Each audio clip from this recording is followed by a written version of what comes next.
کیسے مال آئے، کیسے دولت آئے، کیسے یہ آ جائے، کیسے یہ کما لے، کیسے وہ کما لے، جس کی یہی فکر ہے وہ بندہ ہے درہم کا، دینار کا، وہ بندہ ہے دولت کا، وہ بندہ ہے مال کا، وہ بندہ ہے روپے پیسے کا، وہ بندہ ہے سونے چاندی کا۔ اللہ کے نبی نے اس قدر سخت تعبیر استعمال فرمائی، آپ نے فرمایا برباد ہو جائے، برباد ہو جائے، بدقسمت ہو جائے، محروم ہو جائے۔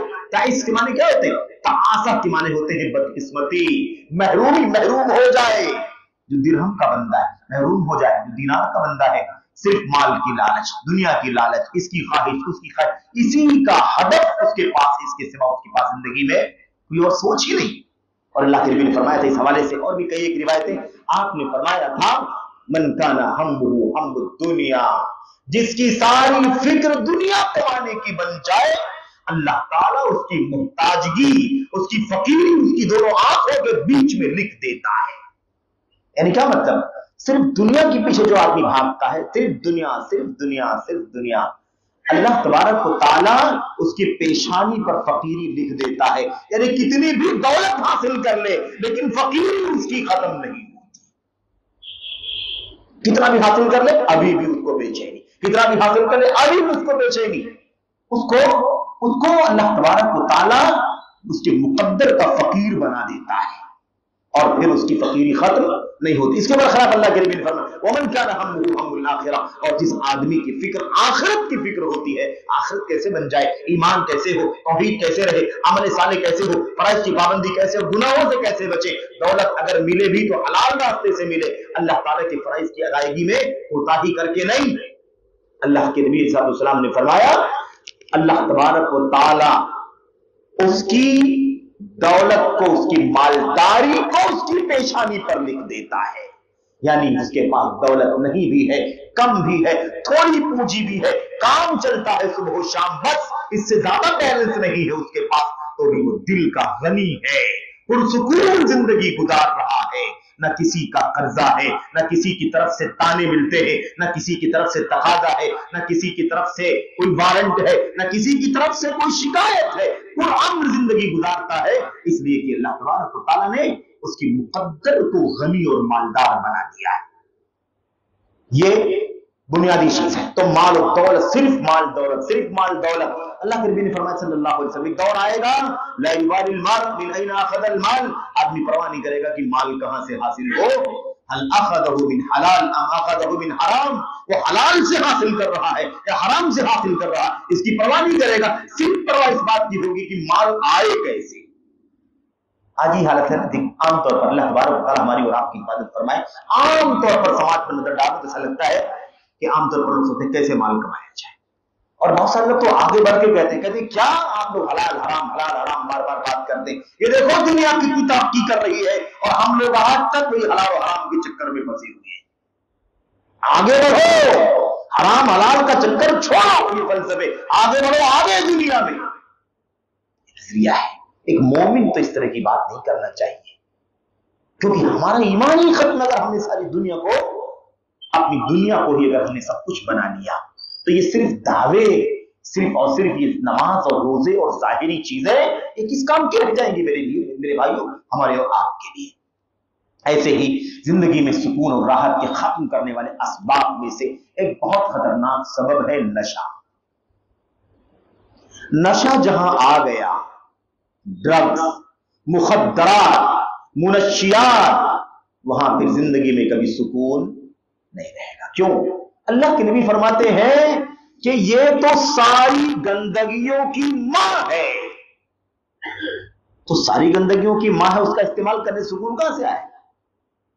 اللہ کے نبی نے فرمایا صلی اللہ علیہ وسلم نے دو تین الفاظ استعمال کیے، اس میں سے آپ نے فرمایا شر کلی، آپ نے فرمایا شر نہیں، اس کے پہلے اللہ کے نبی نے فرمایا صلی اللہ علیہ وسلم نے، آپ نے فرمایا ام الخبائث، ساری گندگیوں کی ماں۔ نمبر 2 رأس کل خطیئہ، ہر گناہ کی جڑ ہے یہ نشہ۔ اور تیسری چیز اللہ کے نبی صلی اللہ علیہ وسلم نے فرمایا کہ یہ تمام برائیوں کا آغاز ہے، اختتام ہے۔ یعنی اگر ساری برائیاں نہ آئیں، ایک برائی نشے کی آ جائے تو اس نشے کی وجہ سے انسان ساری برائیوں میں ملوث ہو سکتا ہے۔